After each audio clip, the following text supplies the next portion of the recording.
Okay, hi, and my apologies for how long it's taken me to put up another clip, and my apologies if I haven't answered some of the questions that you've put on the previous videos. I will get around to doing that, and also answering your emails that you've sent as well.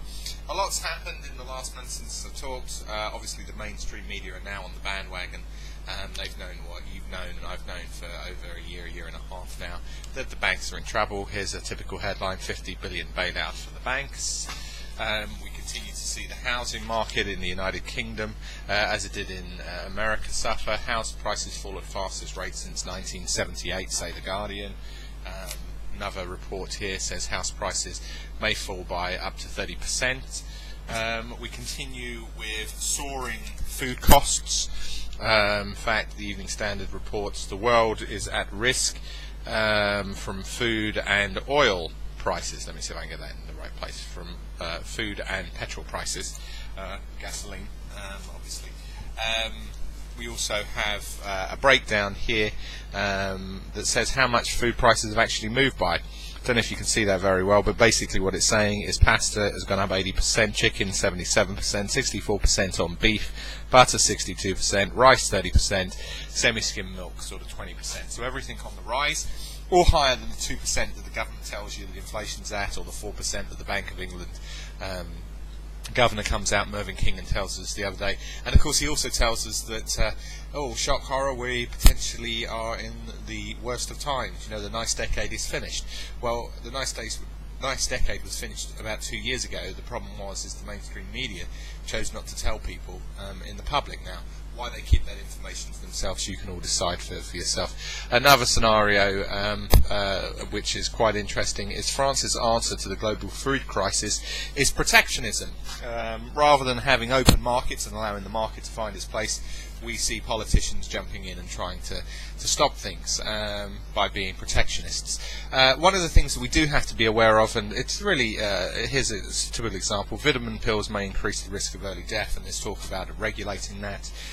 And another thing that I picked out from Gordon Brown, the MP in the United Kingdom, he's the Prime Minister, that is. He is an MP, but he's also the Prime Minister of the country. Brown urges MPs to back anti-terror laws. One of the things that I feel very passionate about is that we must always protect our liberties and our freedoms. We mustn't allow the mainstream media to dictate when we take action. We must be prepared. We must understand from history what is going on. We must look at sacred texts to find out exactly what other cultures. Now, whether you believe in them to be just historical or even mythological, it doesn't make any difference. Or whether you believe in them to be true and the Word of God, that's an individual choice for you to decide. But one of the things that history and mythology does teach us is it tells us stories about how we need to prepare. The idea of the 7 years of famine and the 7 years of plenty has been a cyclical thing that has played out time and time again.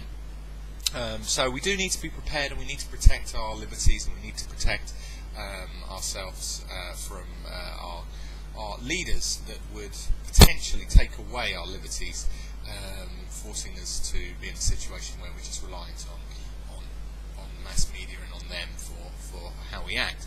Now, that is an enslaved nation. It's not something that we should subscribe to. One of the great things, and it is a great thing, that comes out of the hardships that clearly are going to happen, is new leaders emerge. Now, I know there's been a lot of hype on the internet, and a lot of backing and a lot of rah-rah behind the candidate Ron Paul in the United States. I tend to lean to libertarian views myself, so that's nice to see.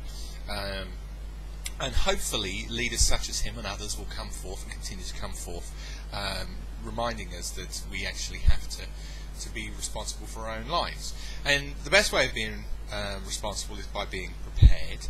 And as I say, I think one of the sad things that's come out of the last sort of 30 years, 100 years of globalism and materialism is that we've moved away from ceremonies and rituals like we used to have in times of past.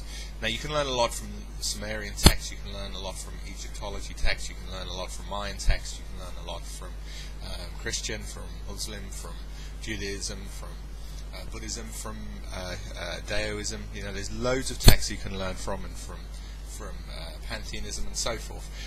But all of them have a key message, which is preparation. Getting yourself in tune and being prepared for the future that is clearly in front of you. And today I want to give you tips not necessarily on financials or on surviving wars or hardships or times, although it's quite clear that there are problems politically, social, economic, on the horizon. Obviously there's food going to be problems and so forth.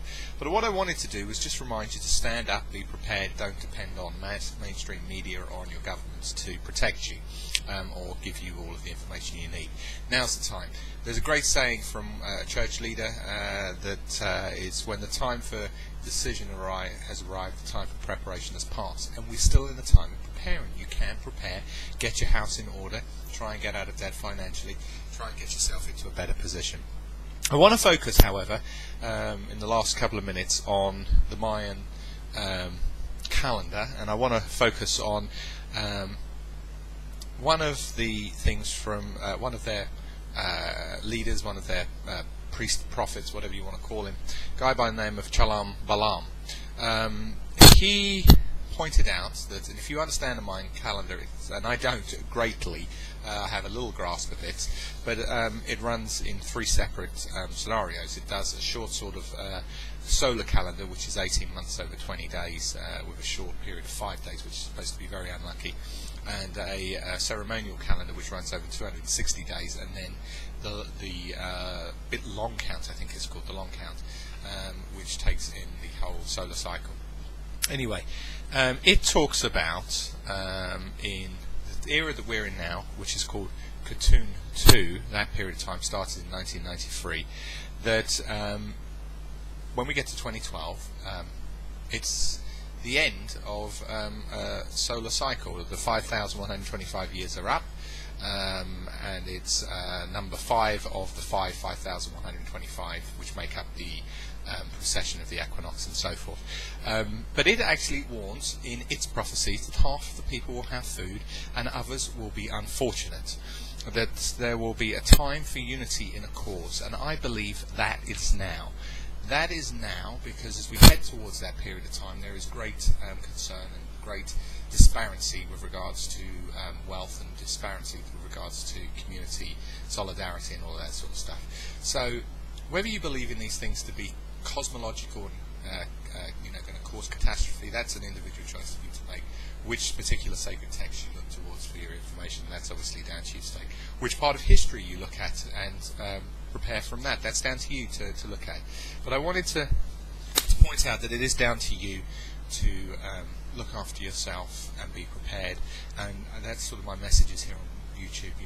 Look with your own eyes and face the realities and know the realities. And there's 10 things that I think that might be able to help you, and I'm just going to read them out here. I'm going to put them on the side here, and they're all to do with you being at peace and at happiness with yourself, no matter what happens cosmologically, spiritually, politically, historically, etc. And basically what they say are the following: face the realities, learn new skills, survival skills, educational skills, etc. Become spiritually minded, keep your actions simple. Whatever you choose, do give it time to work. Remember, in these hard times that new leaders emerge. That may even be you, goodness knows, but keep our eyes open, and look to these leaders for inspiration. Be part of a community. I think that's one of the great things about YouTube, but of course you need to make that very much in your own locality as well, so offline as well as online. Listen to your inner self, trust in you, and I think that's the cusp of history we stand on, when we don't give authority away to others, when we look inwards and we look to our own understanding of the world through the knowledge we've gained, and we listen to whatever you call it, the Almighty, oneness, universe, cosmic, whatever you want to call it. We listen to what we should be doing there. Do we focus our efforts on a true path, which will bring happiness to many, and that we don't despair, and remember that there's always light at the end of the tunnel. We'll speak soon.